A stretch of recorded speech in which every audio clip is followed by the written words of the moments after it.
Welcome to The Jewish Lens, a podcast to discuss anything and everything from a Jewish perspective. Now, please help me welcome the man who controls the media, your host, Jonathan Rosen. Hello, and welcome to another edition of The Jewish Lens. I'm Jonathan Rosen, and today I am thrilled to welcome someone who I've kind of known without really knowing for a while. He's a comedian who's been featured in the New York Times, CNN, MTV. He's performed on Comedy Central and has appeared regularly at the world-famous Comedy Cellar. And most importantly, he's a fellow Brooklynite. Please help me welcome Danny Cohen. Danny, thanks so much for joining me. Hi, thanks for having me. How you doing? Good. Well, before we even start, so we spoke a little bit. We've been connected on social media for years. We've even interacted. I've even spoken to you once on the phone. So back in the day, I hung out with so many people that you know. We have many mutual friends. I don't understand how we've never met. I just don't understand. Okay. That's amazing. I love that. It's great. Look, do you remember even, do you know who are these people? Yeah, I do. I'll have to mention you up there. I don't know if they want their names mentioned, so I'll mention off the air later on. But yes, Okay. we have so many mutual. So it's like incomprehensible to me that I've run in the same circles as you and never met you personally. Yeah, that is wild. That's wild, especially that. And you're in Miami now, right? I'm in South Florida. Yeah, I'm in South Florida, like Coral Springs area. Look, I'm in a weird transition now. I'm not sure if I have to wear them. Okay. I don't know if it's at the point where I need my glasses or I don't need my glasses. Sometimes I just need them for reading, sometimes just to look. But I think I'm going to put them. I don't really need them because I'm not reading anything, but I just see blur in front of me. Then put them on. So you look great. Put them on. You look sophisticated now. So. The thing is, like, I don't need them on my face really, because I don't need to read. So if I just can't. If you don't, I'm maybe gonna it's keep better them not on. to see me. Who knows? But let me go back with you. So you grew up in Brooklyn, but your family is originally from overseas, right? I mean, I'm the only non-immigrant in my family. Really? My parents are from Egypt, born and raised in Egypt. I have then my sister, my older brother. My brother is born in Paris. My sister is born in south of France. Then I have another brother that's born in Ethiopia, and then and then I'm born in Brooklyn. So what brought them all to? Well, first of all, how does that happen? That everyone's so what was your family life like? Were you like observant growing up? We were always observant, more modern growing up, and then as I got older in my teens, family became more and more religious. My sister is still modern, but my mom and my dad passed. But my mom and my two brothers are pretty orthodox. They're like what they call black hat. They're like yeshiva. Yeah. And so how about you? Where do you stand now? I am like I don't know where I stand. Like I don't really fit into any sort of category. I think I fall more into in my heart. I feel like I'm more like in the black hat. I've always been in the black hat category, but I don't carry myself like I'm black hat. I don't carry myself at all like I'm black hat, but my brain functions like a black hat. It's the craziest thing. Well, there are no gray areas in my debates. There are a lot of I'm very Talmudic in the way I perceive. What? You study now? You study that? I don't study now, a little bit, but not really that much, here and there. So like Shabbat, you're home. You're not doing anything on Shabbat. No, Shabbat, I'm observant. Shabbat, I try. Sometimes I fall off the wagon. It's a crazy. I religiosity. I struggle with it. It's very complicated. I am. You know what? My kids are much more observant than I ever was, and I grew up semi-observant. You know, we kept kosher and everything like that. We could not go out on Shabbat until the meal was done. The family meal was done. Then we could go out afterwards. But my kids now are way beyond anything that I ever did, and they're pushing me to become more right now. Yeah, is it? It's incredible. So we just spoke before, and so you're in Israel now. So Yeah. you've grown up. You went back and forth to Israel a lot as a kid, no? Yeah. Well, my family moved to Israel when I was 15, 16, and they've been here. They've been here for 40 years. And so I lived here till I was about 19. Then I moved back to Brooklyn, and I lived in New York ever since. So you didn't go to high school in Brooklyn? I dropped out because I was 16 when my family moved here, and so I had to come with them. So I moved here, and then I tried going to an Israeli high school, but that did not fly for me. I was already struggling in school as it was, and Uh, then sort of like, it was like all these other challenges were given to me. Like, okay, we know you hate school and you're not really great at, scholastically, and now you're going to be taught in Hebrew. I'm like, oh wow, I had the another same. challenge. Top of the challenge.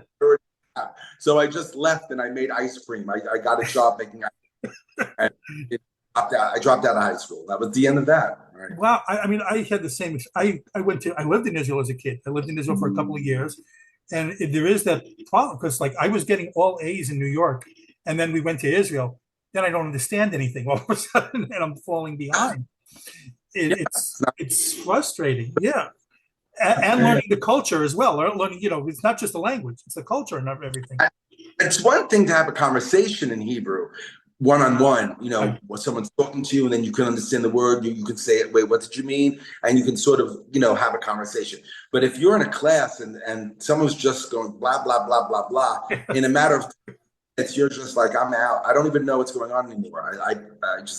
You get lost, Plus, there's like that as at certain ages, there's like that with kids. It's like that anti-American bias, and that changes later on in life, I think, for the most part. But when you're a kid, it doesn't, and it's very difficult. Right, So, right. were you performing as a kid a lot? Were you like always like wanting to make people laugh and everything like that, or wanting to be in shows? Always, always. I was always a performer, and I always wanted to go to school, to an art school, ever since I was like 6, 7 years old as Really? a kid. Yeah, but my family was religious, and they were like, "Nah, we don't do that. It's not the direction we want you to go in." For that. As a kid, I understood that, and I don't know if I would have, like there are times where I'm like, oh, it was I understand, but at the same time, like now, I'm like, sometimes I don't understand it, sometimes I do understand it. From a religious perspective, I don't know. I have mixed feelings about that. If I had a kid and I was raising them religious, if I would say no to an art school based on religion, on my level of religion. Well, Um, ooh, sorry about that. Hold on. Am I okay here? yeah, Ooh, you're I good. got a You're phone good. call. What about like act? Because that was I we have very similar. Because like when I was younger, like there was a big desire to do acting. And I heard that same thing. Jewish kids don't do acting. Right, Right. right, And right. I'm like, have you seen the names in Hollywood? I mean, have you seen Yeah. them? Right, right. I mean, I get it. I understand now as an adult, like what my mother meant when she said that. I understand but at the same time, when you're raised I don't know. I don't know. Yeah. Anyway, so that was the story. So, yeah. So I always wanted to perform, and I never did. And then Not even I in went into school, like in shows or anything like that. Nothing. Oh, I was always, yeah, I always tried out for plays in Uh-huh. Yeshiva Flat or at the JCC or at the Sephardic Community Center, wherever there was, I you worked there too know, at the Sephardi Community Center. I was always auditioning, and I was always upset. I never really got the lead. I never got the lead in anything I ever tried out for. And it was like the crazy, but I was always happy with getting whatever part I got. Those And, bastards. Yes. and in summer camp also, I was always in plays, and yeah, and then and then I went into the food business just to get out of that. I don't know. I found the food business somewhat entertaining. Like you can sort of talk to people and sort of perform, and there people come to eat, and there's a celebration, and it was a business that sort of celebrated life in a way, and I felt sort of the same kind of happiness that I would find on stage in the restaurant business on some level. Well, it's like if you're like a lot of the a lot of waiters and stuff like get to do their shtick, so Yeah. And I loved my waiters. I loved my staff. So I opened restaurants and I loved my staff because they were actors. right. So it was this beautiful relationship, and it was great. And I had a couple of great restaurants in Manhattan. And then What kind of restaurants? So after you ran the restaurants? You owned them, or I was the owner of wow? two Medici 56, which was on 56th Street, right by Harry Winston, and then another one right across the street from St. Patrick's Cathedral. It was on Wow. Okay. from Saks Fifth Avenue, called Fellini. It was on 49th and 5th, Okay. and then I closed them. The crazy story happened, but whatever. It's a long story, but I had to close them. And then I went into show business, and then I went into stand up. And I only went into stand up because I never wanted to go into stand up. I never liked stand up. So you never wanted to do that when you were a kid? You never wanted to do stand up? I hated stand up growing up. I never watched stand up. I never understood it. I never appreciated it. I just didn't get it. I was like, why is someone standing on stage telling jokes? I didn't understand it. I mean, I liked sketch comedy. I loved Carol Burnett. I loved sketch, but I didn't understand stand-up. But all my friends and everyone who knew me told me that I should do stand-up. So I did. And I had no idea what I was doing. And then I understood what I was doing. And then I got bitten by the stand-up bug. And then I started, and then so it came much later on in life for you. That's really, so really did start much later. 27. I started when I was 27. Yeah, I was because I thought you were doing it like in high school, like wanting to like have that drive or something like that. There. No. Now, I wanted to get into sitcom. I wanted to get into television. Okay. And move, not stand up. But I loved situational comedies. I always wanted to be on television, sitcom. And but I just, again, because of all you can't do it, you're never going to succeed, we don't do those things, any excuse to get me out of that, and so I just never got into it. And then when I was 27, when my restaurant closed, I finally decided to get into something, and stand up is where I ended up. And so did you have some favorite performers yourself, like some favorite comedians?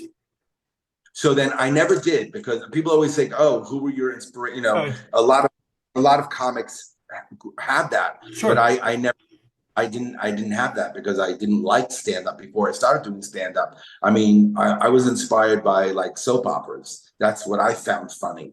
I would watch like Erica Kane on All My Children, and I would like, oh, she's hilarious. And that I was inspired by Erica Kane, but really, stand up. The only stand ups I have that I love are stand ups that I'm friendly with, that I know because sure. I grew with, and also other ones that are just brilliant.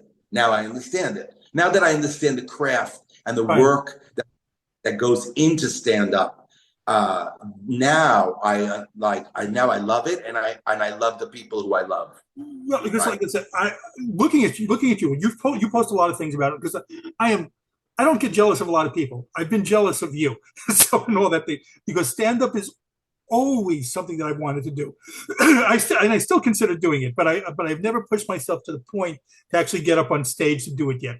So I've given speeches at events with a lot of people laughing, and there's no rush like that, like getting that laugh when you say a joke and it was intended to be funny, with someone laughing. Right. So how did this evolve for you, kind of like from you wanting to do it to actually getting into it? There were a lot of things there were a lot of hurdles coming my way. Like, really, I had to deal with a lot of voices in my head, sabotage voices saying that I was never good enough and I was never going to make it. And that gave me the shivers when I was on stage. I would have the shakes because I didn't think I belonged on stage. I thought people would hate me. So that took really a bunch of years to get over. And that's a crazy thing to get over. That's a crazy thing to have to deal with when you're going to any business. Like the idea that you have to get over this idea everyone hates you.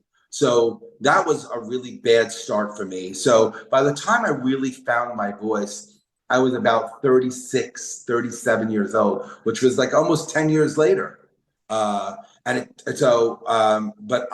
fell in love with the craft. When I understood the craft and when I understood the good from the bad, what makes a bad stand-up, what makes a great stand-up. Yeah. When I understood all the negatives and the positives, and then when I understood the building of a joke and actually experiencing the bomb and then writing and rewriting and the bomb again with a few chuckles, rewriting, polishing, getting more laughs, not so much a bomb anymore, getting more laughs, rewriting, seeing what works, what doesn't work, rewriting, and turning something that was an absolute horror of a joke to a beautiful diamond of a joke. To me, once I understood and experienced that, I was like, this is the most incredible kind of work for me, Sure. because it's really you can see the work, like you're it's from your mind, it's from your heart, it's yours, you own it, you created it,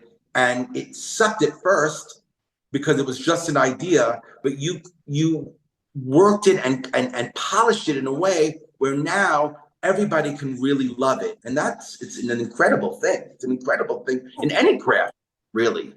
You mentioned like the doubt. First of all, isn't it like a creative person's thing that there's always that self-doubt? It doesn't matter what it is, like stand up, writing, acting, like there's always that doubt, like I don't belong here, and it's terrible. It's really terrible to overcome that. It takes time, Sure. but the more I wrote jokes, like I said, the more I created these jokes after bombing on stage with them and working them and reworking them and working them. Sometimes it would take like 2 years to work a joke that I really was loving, that nobody else understood. And I had to really work this joke out. Once you understand that that is part of the process, the bombs don't matter anymore. And then you can go on stage and not really worry about feeling bad or nobody liking you. You're like, well, I could bomb. That's okay, because tomorrow I might not bomb with this joke, but I might bomb with this joke tonight. Tonight might be disastrous, but whatever. Let's see how it goes. Well, then you get right. Have you had that? Like the same joke kills one night, the next night it bombs the same exact joke. Yeah. There are placement problems, maybe. It was too new. I skipped a word. It could, like, a million different things. A million different things can happen. I mean, once the joke is a joke and you're doing it over and over and over again, and it's a killer joke, it's usually a killer joke. It's a killer joke. It's a killer joke. It'll kill anywhere and everywhere. And sometimes, very rarely, like 1 out of 100 shows, it won't kill. Then you know that you're in trouble.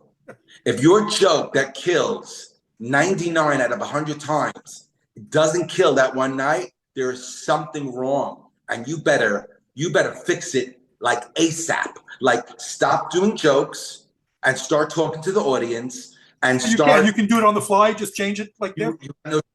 You have no choice. If they're not laughing at a joke that is a killer joke, that means that you have to leave your jokes on the side, right, and you have to talk to the audience. You've got to warm them up. You've got to see what the problem is. You got to figure out what's happening. Is there toilet paper on your shoe? Is there something in your teeth? Did somebody say something nasty before you? I don't know what's going on. Do they speak English? Are they anti-Semitic? I mean, I don't know. I was going to ask you about that too later, but yes. Do they understand your accent? Right. Maybe I'm a New accent and I'm in Wisconsin. I don't know. It could be anything, So you have to sort of read the audience sometimes when that killer joke bombs. Isn't that crazy? I can just imagine you're going up there, you tell your killer joke, it bombs, and then like you look at the clock. Wow, I got another 19 minutes on the stage. Right. And it's our job. I mean, we're getting paid. It's our job to make them laugh. So we have to figure out how to do it. And that's the difference between a pro and a non-pro. A pro will be able to get that audience no matter what. Right. No matter what. the audience, no matter what, the audience will be able to make that audience turn them around and make them laugh. That's a real pro. You remember your first act? What your first act was about? Real pro, by the way.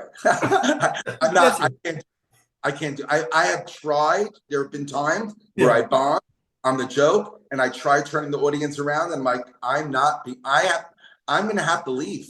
I'm going to have to leave immediately. I just have to leave. I'm not. That's why I'm not that good. I'm okay. I'm a great joke writer, but performance.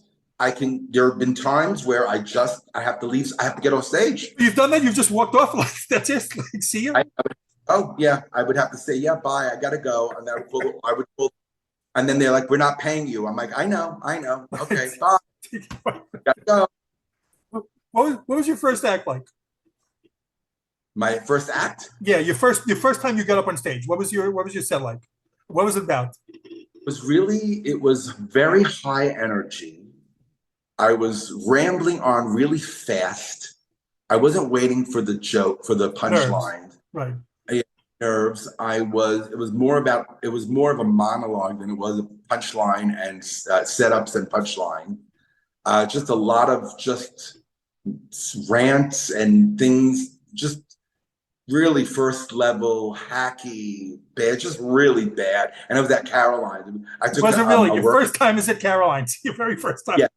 Wow. It was a workshop. We performed at Caroline's at 5:00 in the afternoon. It was a pre-show before the real got there. So. Oh my gosh. So what was the reception? Did you like look out and like wait for it and like nothing came? Yeah, there were some laughs, some nervous laughs. The people are nice at those shows because they know that you're new and they know it's a showcase, so they all laugh anyway. Right. So feel good. But I knew that, and people told me they're like, you have the energy for stand-up. You have the it factor for stand-up. You just need to keep doing it. And so I listened and I kept doing it, and they were right. I understand. I have a good sense of timing. I'm a good storyteller. I know how to tell a story, even on the fly, no matter what, no matter where. But then there's a lot of other things that come into play when it comes to stand-up, Is this the lifestyle you want to live? Are you happy traveling and, 300 days out of the year? Do you want to go all over the place and all over the world? It's just the kind of life you want. There's so many other, it doesn't end. And me, it turned out that as I got older, religion actually did take a play in this whole thing. And by how? By referencing a lot or? No, I stopped working on Shabbat. I decided Shabbat when I was 40, when I was 39, 40 years old. And that's it. If you don't work on Friday night, Saturday night, and Saturday night I couldn't make the show because Shabbat was over later, and then I had to go. You can't travel. It's like it's over. You might as well just kiss that old career goodbye, unless I became like a Modi or an Elan Gold, a comic that panders to Jewish audiences. Mm-hmm. And I never had the interest to pander to a Jewish audience. I was always a mainstream comic. Right. And yeah. A couple of things that you said like resonated a lot. Even I'm a writer, and so it's word choice. You talked about the craft of it, and yeah, even in my Facebook posts, I work to try to get just the proper wording, to make it funnier or something like that. It's like it's funny if the word's coming over here. It's much funnier than if it is earlier. So yeah. So first time, let's say first time you were heckled. Sort of get excited. Sure. Anything, a little post. If you write it correctly and it pops, yes. People read it, pops for them also. So It's like, all right. Exactly. So what happened? So let me ask. So you were talking about the nerves. First time you're heckled. Every comic gets heckled at some point. Did that like just throw you totally? Like is this the very first time you had it? Like now I'm sure people are like used to it more. I got heckled bad, really. I mean, I was doing comedy for about 2 years, and Caroline's hired me to MC for the weekend. So and 2 weekends in a row, I had contracts. So the first weekend I had to open up for Jeff Ross. Oh, wow.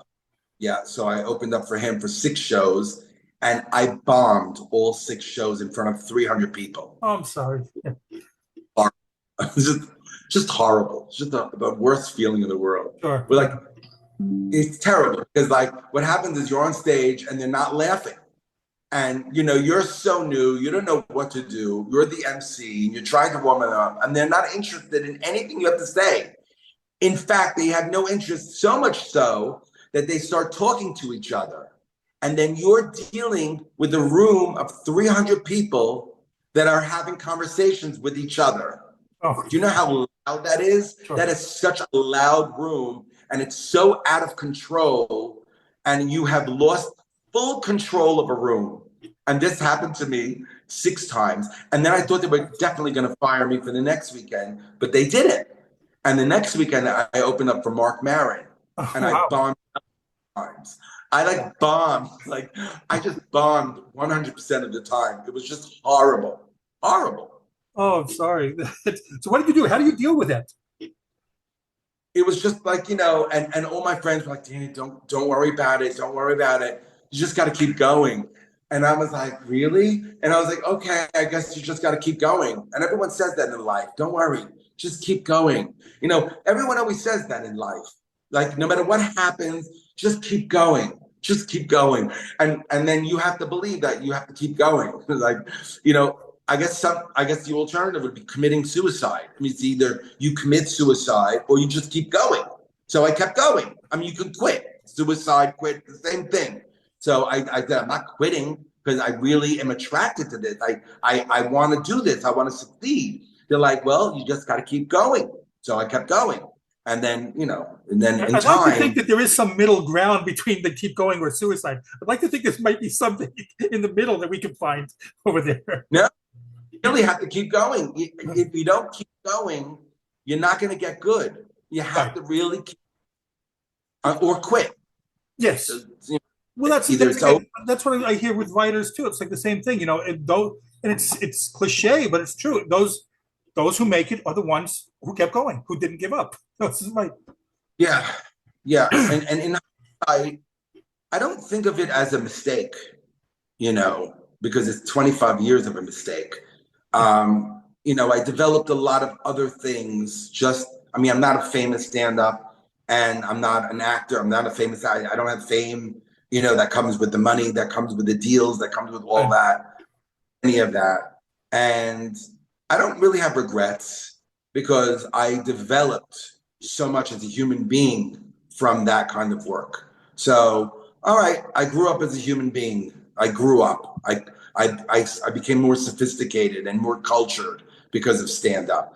Stand-up forces you to really look at all of your ugly things, and it forces you to talk about your ugly things. My kind of comedy, anyway. Yeah.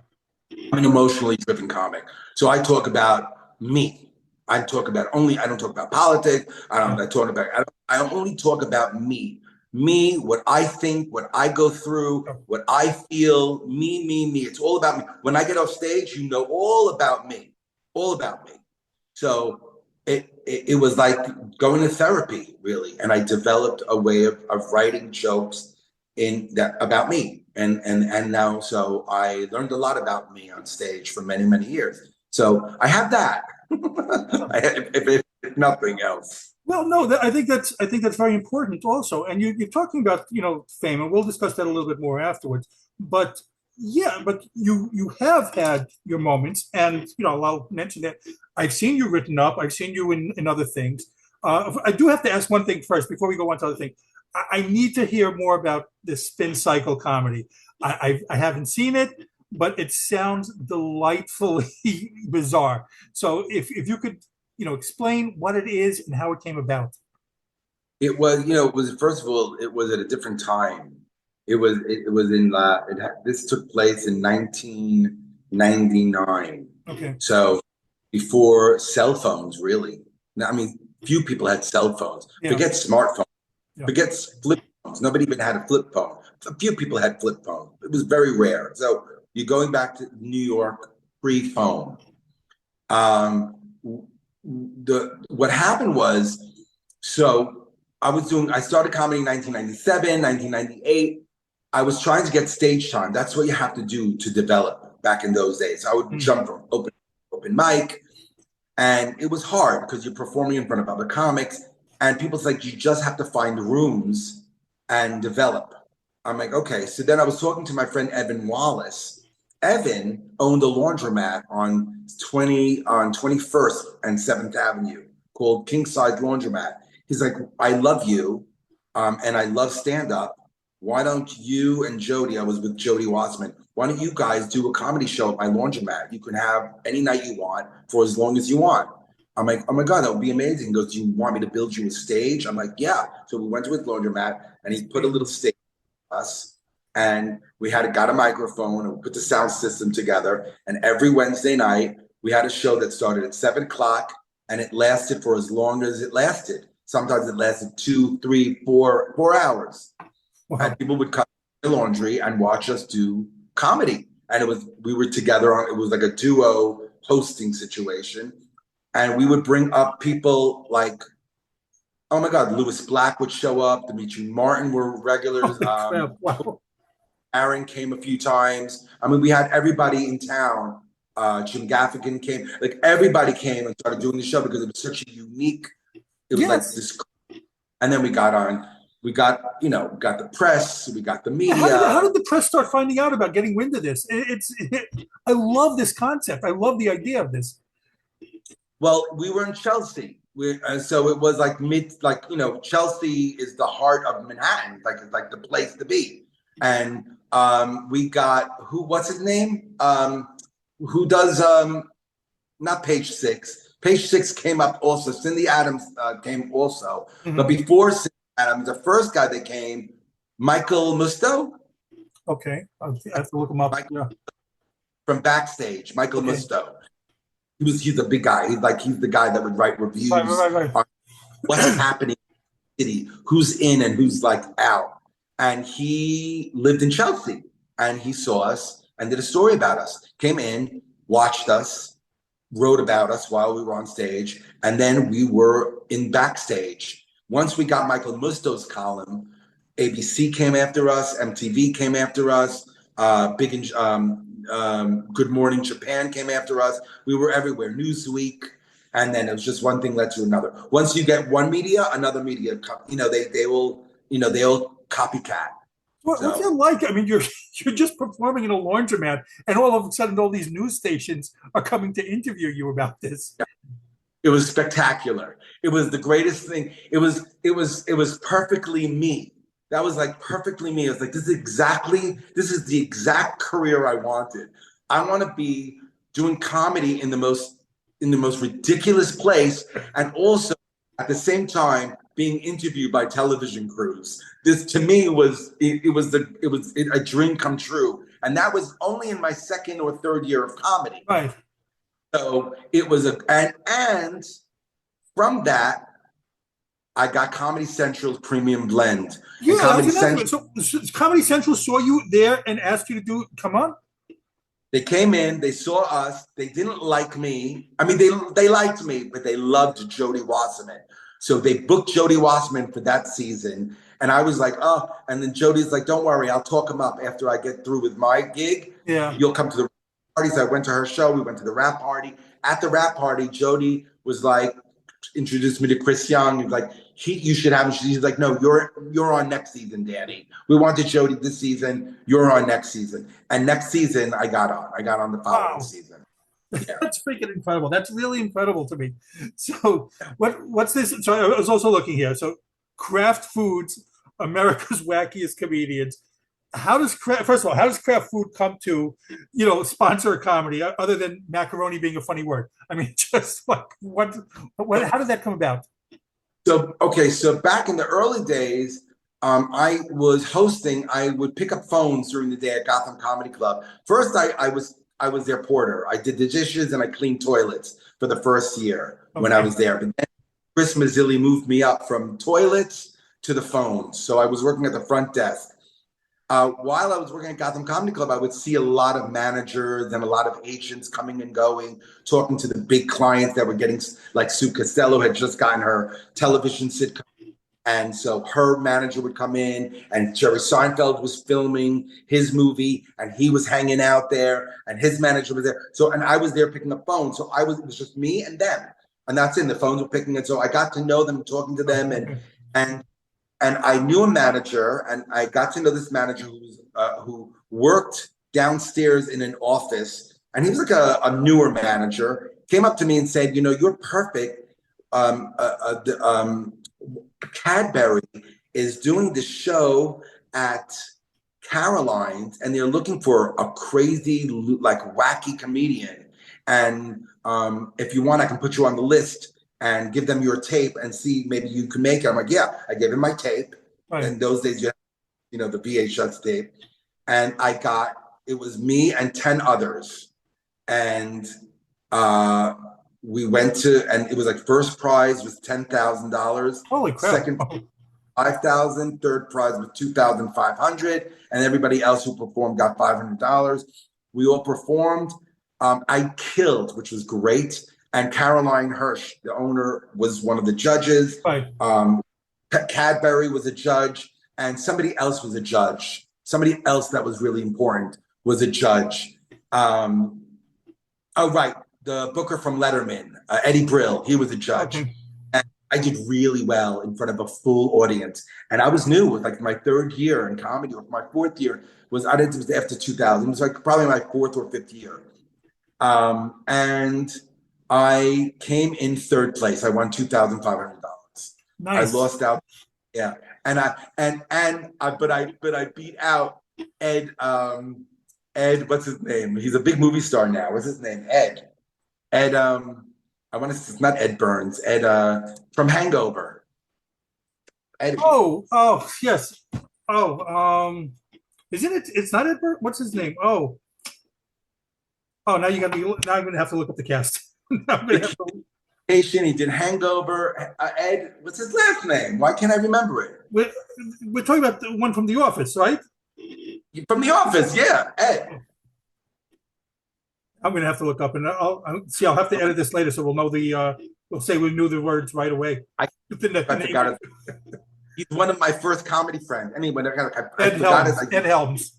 Ed Helms. Then I was gonna say like Hawk. I'm like, his name's not Hawk, it's with an H. I'm like, oh my God, I'm so bad. And also, as you can tell, I don't really care about anybody else's career.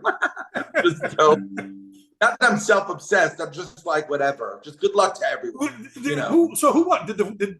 Would we know the winner? The winner of that? The winner actually she's a working actress. Her name is Andrea Rosen. And she does a lot of great work. She's very funny. And she should have won. I'm glad she won. But I should have came in second place. In second place came somebody who doesn't do comedy anymore, but he did impressions. He was just doing impressions. I'm like, he's not a comedian, right? Yes. He's just doing impressions, and he won. And then I won for being Danny Cohen. I'm like, all right. That would piss me off also if someone else won second. So, okay, so I want to ask about the other. You have so many fun credits here. Okay, so 2009, you won Best Spec Script for your short animation film Ben Gay. It was the B Film Festival. So tell me about the film, and what's the process like to get a film screened at a film festival? It was a little cartoon. It was back before social media, right. Before all that stuff. When you really had to hustle, and you had to do all the work and the editing yourself and all that, blah blah blah. And I took my jokes, a couple of my jokes, and I turned one of my jokes into an animation, and I entered this animated joke. It was like a 1-minute joke. Okay. And it's called Ben Gay. It's on YouTube, actually. Ben Gay by Danny Cohen. You'll see it. Okay. And it was again early on in my career, 2009. I was only doing comedy for like 11. I know I say, for a comic, when we say early in your career and you're only doing it 10 years or 11 years, it's early in your career. I get it. Yes. Takes years to become a great comic. You know, you see all the great comics now. They've been doing comedy for like 35 Sure. years, 25 years, 30 years, 20, even if they're getting hot now. I mean, social media, takes somebody from their living room Yeah. onto the big stage in a matter of a month. Right. But you go to them on stage and trust me, you're very disappointed because you're going to be disappointed. And I always tell people, always like, oh, but that person's not even a stand-up comic. Why, he's so funny I follow him on social media. I'm like, oh boy, you're not going to be, you're going to watch him for how long? It's like, I don't know, an hour show. I'm like, yeah, he probably has 3 minutes, 3 good minutes. Right. And they come back like, wow, he was really bad. I'm like, yeah, no kidding. It takes the years chops to yet. develop Right. an act. Sure. Right. So So what's the process? What was the process like, though? Yeah. But what was the process like for that? I mean, that's amazing that you did all the editing and all that stuff yourself to put it together. So what's the process like to get something screened in a film festival? You just have to enter it. It's all, I mean, back in those days. Now I don't know. It's like, I don't know. I'm like so out of the loop, and it's just so exhausting. And it's you and literally a billion other people. I mean, Right. It's like the competition now is crazier than, and I'm older now, everyone loves, it's you, everything takes, you have youth, everything has its time and place. And so, I mean, not that old, you throw it all away and it's over. There are a lot of old people that go viral, older people that go viral. But, back in those days, you would polish it and put it together. You write a little bio and you would enter it, and hopefully they would call you back, and then and then you get it entered, and and then maybe you win an award. And you won. And I won. You won. I So won an award. what happens? What do you get when you win something like that? I won $500 worth of I won a basket of Terry Mugler. You remember the designer Terry Mugler? Yes. Mugler. Yes. How do you spell? I don't know. Terry. Don't look it up. But you're throwing me with all these names now. So that's a. Yeah. And I was like, Thierry, Thiery, Thierry Mugler. I think he made Angel, the perfume Angel. So I got Angel perfume. In fact, is this Thierry Mugler? No, this is the Marc Jacob. There's a box here. I got a whole bunch of stuff, and it was like a big basket, and that's what I won. Basket. So, well, speaking of winning, so you've won an award for being outstanding male comic in New York City. Now, that is fantastic. I mean, you probably couldn't go half a block without running into a comic in New York City. So, how did that happen? So that's crazy, because the MAC Award is an award that it was the first New York award. I mean, not like, excluding a Drama Desk and a Tony. It was one of the cabaret awards, and that I would hear a lot about in my first few years of doing comedy, because I would do all these shows at like Don't Tell Mamas and all these cabaret places like the Duplex. They had an upstairs, they had a little room, so you would do open mics, and then you would always hear, during the show at night, when the real show would come on, like, let's introduce Maria Gentili. She's the MAC Award nominee. And who's the MAC Award? What's a MAC Award? It was the Music and Cabaret Awards, MAC. And so in 2010, a friend of mine entered my name, and I won. And what was really crazy was I was in California at the time, doing a show. What was I doing? Oh, I was there. I was at the premiere with Zach Braff. I was at the time, I'm still really good friends with her, but at the time I was like best friends with Jessica Curson. Right. Jessica Curson is Zach Braff's sister, and Zach Braff is Chicken Little. So I went with Jessica and I stayed at Zach Braff's house, and Chicken Little came out that year, and I couldn't get there. So I had another friend accept the award for me, and the person who I had go for me was someone who was banned from the MAC Award show, but I happened to love him, but they hated him and because I had him accept my award, they had to let him on stage, and it's just hilarious. Way to endear yourself to everyone. Yeah, very. I've seen you. I've seen you post many things with Jessica. Yeah, I thought you guys were friends, the two of you. I've seen you've done many things with her. So when you're performing, this strikes me there just because I love history. When you're performing in places like the Comedy Cellar or other venues of that type, does it ever stop and hit you like about all the people or legends who performed there before you and things like that? Yeah, it's wild. The place. It's wild. It's wild. Yeah, it does. It's a wild place, especially when you're good enough to be on those shows, Right. and then really you're running with the wolves at that point, and you're one of the wolves, Yeah. and I'm like, now it's like my turn. Now I have a shot at this. Now people are going to see me. People who matter, people who have the power to help me will see my work, and maybe they'll help me because that's how it works. Judd Apatow is a working comic. Yeah. He's still stand-up comic, but he's producing and directs movies. And all the stand-up comics that he loves at the Cellar, he's plucked and put into all of his movies. So I'll be watching a Judd Apatow movie, and I'm like, oh, there's Marina. Oh my God, there's Rachel. Oh my God, there's Ed. Oh my God, like you see, like everyone's doing extra one-liners, day players. They're like just everyone's there, so it's hysterical. So that's a great thing about being at the club. You're there and you're able to get the work and get really good work and get to a really bigger place.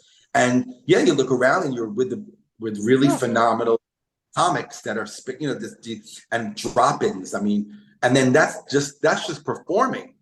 After either before or after the show, when you're sitting at the Comedy Cellar at the table at the Olive Tree, you're eating dinner with Chris Rock. You're eating dinner with Ray Romano. You're eating dinner with Dave Chappelle, with anyone and everyone who's coming there. There's a table, and that's where the comics sit. And you're sitting with everyone. That's incredible. That's really incredible. Yeah, it's wild. Yeah, one thing you alluded to before, and this also I was curious about. You and I are both from New York, even more specific, Brooklyn. So there are certain comedic sensibilities in New York that might not play like in other places. So is that something that has happened that you've come across, like audiences in other parts of the country, or even maybe other countries that just didn't get that type of humor? Well, you have to be careful with your writing. You can't write New York and expect you can't write New York because New York is New York. And if you do have some great New York jokes, keep it for New York audiences or New Jersey audiences, the enemy. Either keep it for the enemy or keep it for the people who are in the city. So that's how that works. So otherwise, if you're writing accessible, if you're writing evergreen, and you're writing, things that are accessible to everyone and anyone, then you'll be fine. Have you ever been heckled to the point that you're worried about this audience member like seeing you like later? Only in the beginning of my career, in those few years, like the stories I told you before. Yeah. After that, no. It took me. I got good, and I worked and I never really got heckled so bad. I mean, here and there, but nothing really crazy. No point like an audience member taking offense to something and like saying. No, because I grew up. My comedy I turned of the century comedy because there was no woke, there was no PC. Oh, that's that too, right? The century. So how PC started like in 2018, 2017, like 9 years ago. And it's like the death of comedy in many ways. Something. Oh, so many comics refused to do after like when PC started getting really crazy. Colleges were giving comics a really hard time, and a lot of stopped doing comedy. They said that we're not doing colleges anymore because they won't let us perform. We get there, they say you can't do this, you can't talk about that, you can't talk about that, you can't talk about that. So what am I going to talk about? I'm leaving, and they would leave and lose their contract, and then it just got wind, and then it was over, and then like the whole college circuit and comedy sort of died. It used to be a huge thing in the 90s. Like you would do. It was called NACA. Okay. It was called North American College Association, and we comics would go to NACA. There was NACA East, NACA West, NACA Midwest, NACA Mid. There was like 5 different NACAs, the big NACAs. You do them, you go there, you would perform in front of all these college students that were part of, they were in charge of booking you. And you would book 30, 40, 50, 70, 100 colleges, and you can make your $50,000, $60,000 a year, $70,000 a year, going from college to college and doing your thing. And that's changed. Those days are over. Well, that's one of the things I'm curious about. So, because we are in different times, and everyone is so sensitive about everything now. So, have you adapted your material? Have you tried? Because I've seen you get into it on Facebook. Like someone took offense to a post of yours, and you basically told them where to go in not so many words, in different type of words. So you did tell them where to go. So, you know. How is it now? Is it different? Like, do you have you adapted at all? Or you don't just like don't give a damn about that stuff? No, I haven't adapted because I quit. Mm-hmm. I quit comedy. You're done. I can't adapt. No, I'm done. I'm done. I finally quit after 25 years of doing comedy. I mean, here we are talking. You're like, you don't do comedy anymore. I'm like, no, I quit. I don't. I quit about 5 months, 6 months ago. I quit. Really? So nothing would propel you to get back in. Ever gonna go back on stage again? Ever Really? again? I'm done. Yeah, I have zero interest in performing for the human race. I'll perform for dogs and cats. Is it that bad? Is it like has it grown that bad because of like what is it? The PC things? For me, that's not the reason why. Okay. I mean, but it definitely, from what I see and from what I hear and from what I've seen the past 6-7 months, because I've been in Israel for 6 months, right. But in these past months, it's gotten really ugly and it's gotten crazy, and even in the past year or two, you don't.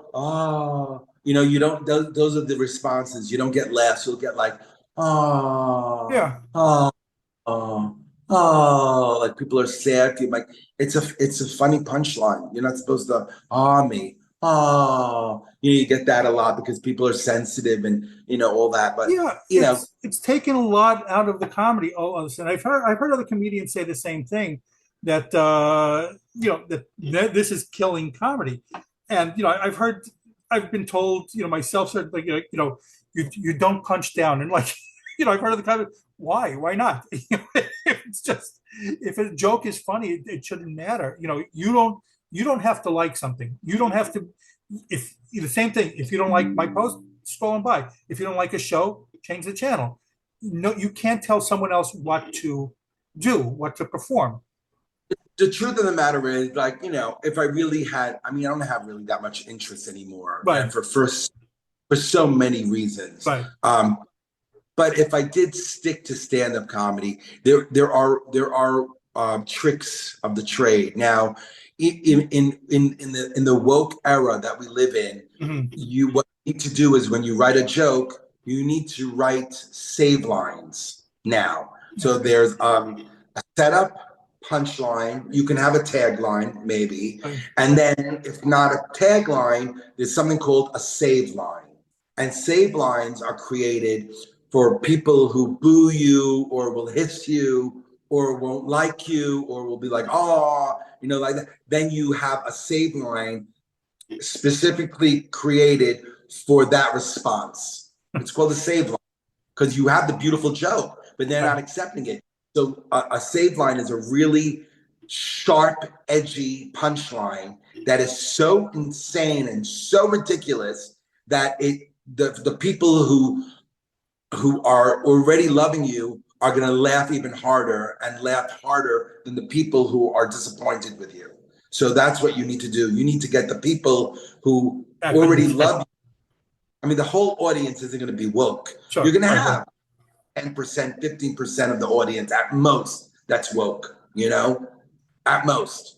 Right. So you mentioned something before. So you performed on TV a lot there too. You've been on TV. Have you ever been approached about maybe doing something like earlier in your career that possibly landing your own show or writing for someone or something like that? Yeah, I mean, there was a time like in my 10th year of comedy when I was 38 years old, I was approached by at the time the biggest manager in the business, and he flew in from California because his brother was following me around because his brother was a what's it called? Um, he would he was a what is it called when they look for you like in football when A scout? when they what Scout? they scout. Sorry, I'm like my he was his brother's scout, Right. and he's me and called his brother. His brother flew in. I was just hanging out at Gotham Comedy Club, and he was like, he came up to me. He goes, "Hey," I'm like, "Hey." He's like, "What's in your hand? Is that your lunch?" I think, "Oh no, these are some tapes. I had to pick up from Mike Cadaspati. He's the guy, the video guy here. So I did it and I picked up a bunch of tape. He's like, "Can I have one?" I was like, "Yeah, sure." So I pulled it out. I go, "Here." He goes, he goes, I'm Jeff Sussman. I said, "Jeff Sussman? Jeff Sussman? Jeff Sussman?" He goes, "What do you mean, Jeff Sussman?" I'm like, "The manager?" He's like, "Yeah." I'm like, "I've been talking to you for years on the phone when I used to pick up phones at Gotham Comedy Club in 10 years ago. I used to call." He was like, he was, what's it called? He was the producer, the executive producer at the time of The King of Queens. He was Kevin James's manager. Anyway, he watched my tape. No, he didn't watch my tape. What he did is he goes, "I want to put you on stage now. I want to watch you." I say, "Okay." So then I got on stage. He talked to the owner. They were very good friends. I did my best 5 minutes. I knew I had to kill. I knew what I had to do. I had a job to do, and I killed, and I killed. And he was so happy. We went out for drinks, asked him a bunch of questions, la la la. We watched the tape. We went home, and I ended up signing with him. And we ended up shopping. He shopped me at ABC and NBC and CBS and all that. But unfortunately, I was 38 years old. That was 20 years ago. 20 years ago, I'm 56. It was like 18 years ago. Right. It was they were not looking for any talent or any writing at the time. The money was going into reality television. Reality was what Hollywood wanted. They did not want sitcoms, not want writing. It was really bad timing. It was like my timing was really off. And so we shopped and shopped and shopped. He's like, "I know you can be the next Ray Romano. I know we can develop a great Brooklyn show about you. Like you can be like this guy that's single and you have a roommate. It's like a fun. You're perfect for."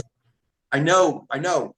He goes, "I know. I worked on Ray Romano. He was like, he was a big Hollywood agent and producer." And so, but the timing was really bad. And after 2 years, we just fell apart. And I also was becoming more religious at the time. And we parted ways, and that was it. Oh, So that's close to a lot of things. Yeah. Well, all right. So you're in Israel now, and so talking away from comedy, but this is illogically going on to this. So October 7th happens. Okay. First of all, just what was your initial response from that? What was your initial reaction when you first found out what happened? My initial reaction was like, "How can this happen? Right. Like, how can this even how is this even possible?" Israel knows what's going on at all times in every place possible. How is it even possible that this happened? So that was my initial. I still am shocked at how it happened, and as most of the country is. And inside job, outside job, conspiracy theories. It's very strange the way it happened. And of course, it was horrible. But it wasn't so much if that wasn't bad enough, it was like the aftermath. That's one thing. So yeah, I've seen it there too. So you said you stopped doing comedy now, but had you seen it like there too on stage? Because famously we saw the Seinfeld clip, where he was heckled about just being Jewish. Had you seen that happening in comedy clubs? I've seen that. I've seen a lot of my friends getting on stage and protesting. Now I left October 7th happened. Protesting started going crazy all over college campuses, Times Square. I was working in a restaurant with two Palestinian. I was part-time waiter. I don't work on Shabbat, so I have to do comedy Sunday through Thursday, and that doesn't make enough money because you make your money on Friday night and Saturday Right. night, and you're not making your money on Friday night, Saturday night. You got to get another job. So I always waited tables. So I waited tables during breakfast, lunch, and then I would work at night at the clubs in New York City at the cellar. Mhm. And I worked at restaurants, and I was working at this great restaurant in Times Square. The money was great, breakfast, lunch, and I was working with Palestinians, and they were really crazy, and it was completely out of my whole life was out of control. I would walk in the restaurant; it was very unpleasant, and they would talk to other. I was the only Jew working there. It was like all Muslim, Mhm. and they just talking and whispering behind my back, and there was a lot of like really bad No way. vibes. And then I would walk out, and it was in Times Square. I would walk out of Times Square, and I would see like Palestinian flags and Right. screaming, chanting, and genocide, and Intifada now, revolution. We hate America, we hate Israel, all that stuff, and just people screaming. And then I would get on the train, and people were screaming on the train. It was a non-ending. It's just then I would go turn on social media with like college campuses were losing them. Right. It was just hate everywhere, and so I left in February, and I came to Israel. I've been here since. Yeah, like I said, we talked about that a little. So yeah, I've never been more concerned being Jewish in this country than I am now, and but I've also at the same side I've never felt more Jewish also than I do now, and it's forced me to reevaluate a lot of things in my life. So on that note, recently you were one of the people that were featured in the New York Post about your views on things. How did that come Right. about? How did they come to you? How did they find you about this? So I'm not much of an influencer. During the pandemic, I had 7,000 followers, which isn't a lot, but it's 7,000 followers on my own, just doing what I'm doing. But now I have 3,600. So Wow. I lost a lot of people, and I also blocked a few people, but I blocked a lot of people. And so I'm not much of an influencer. I don't really pander to anyone or anyone. I just try to keep it as just as possible, and I like to keep everything even keel at all times as much as possible. But someone, I guess I post a lot of stories about Israel, Palestine, Yeah. and Islam in general, and blah blah blah. The problems I see in the world, and all that, and politics in general, as much as I understand. And someone saw and DM'd me and said, "Hey, I have a friend who's writing an article, and I think you might be a great candidate. Do you mind if I send you your way?" I think, "Yeah, sure." And so that's how it happened. That's incredible to me. That I was like, oh my gosh! I saw the article. I was like, oh my gosh! I know him. So one of the things. So we'll go back to comedy right now there too. So you do a lot of Instagram lives. So for anyone who's not familiar with it, what kind of things do you do on Instagram, and when can people look forward to it? Well, Instagram Live is just a place where I can rant at this point. I just go live. Nothing's prepared. I just start ranting about things that are going on in my life. Again, it's all about me all the time. And I talk about me, and I talk about what I think about this, what I think about that, what happened to me here, what happened to me there. I reply to all of the people who watch me. So not a lot of people watch me. I usually get like 15 people, 20 people watching me, which is, but it's a solid crew. And people come on and watch, and it's like almost like a party line. But that's what I do now, and it just is it's really what makes me happy, and that's it. Yeah. So what are you working on next? Well, I wrote a screenplay, and I was shopping it around, and I wrote a really beautiful screenplay about my life, about my childhood, and overcoming childhood trauma. And it was a comedy, dark comedy. It's comedy. And I wrote it, and I was shopping it around, and then October 7th happened. Like, just everything went haywire, and just like, I just my story doesn't really resonate. Like, a kid, I don't.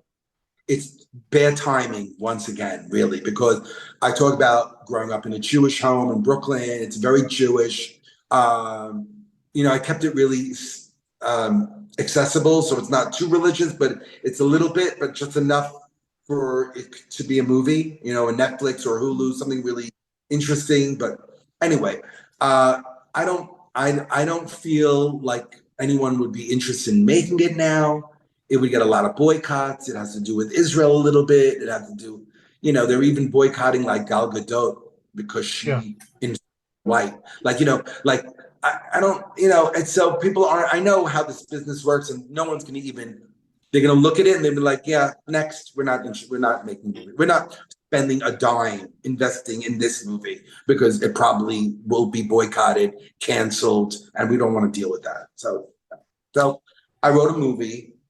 And then October 7th happened. Then I realized, you know what? I don't even want to do this anymore. So now I'm at my own ground zero, really. I'm at like nothing. Where I'm going, I don't know what I'm doing. I don't know what I want. I'm at really, there's nothing going on at all. And my apartment's in Brooklyn. Well, before we end, how can people follow you? And I'll talk to you off the air about this stuff, but how can people follow you on social media? Social media, it's Danny Cohen, What's Doing? That's me. And I'm on Facebook also, but I'm never on Facebook. I'm on Instagram, and I don't have TikTok. So it's Instagram. If you liked watching this and I sound interesting to you, follow me at Danny Cohen, What's Doing? That's doing. I don't do TikTok either, actually. I got rid of the app after all the October 7th stuff. So I just got rid of it. Yeah, good for you. I'm thinking, actually, to be honest with you, of sort of getting rid of, I'm not sure, but I might be getting rid of Instagram also, because I think I want to get it off social media to begin, completely, because it's just at this point, it's just such a big propaganda machine coming against like everything that I am, and it's exhausting. It is. So, you know what? I've interviewed other people that have prominent voices, and it's important also to have a voice heard in the sanity. So it's I've seen your posts, and I admire your posts. I really do. That you've spoken no nonsense, and you and I have a lot of the same feelings on things. So I think every voice is important out there. So you never know. So don't give up yet. Hang in there. So, Danny, thanks so much. I had such fun talking to you, and I'm glad that after all these years that I got to speak to you like this. So great. Well, again, this has been The Jewish Lens. I'm Jonathan Rosen, and again, a very special thanks to Danny Cohen. And please like, comment, and subscribe. Thanks for tuning in to The Jewish Lens, where all items used was strictly kosher.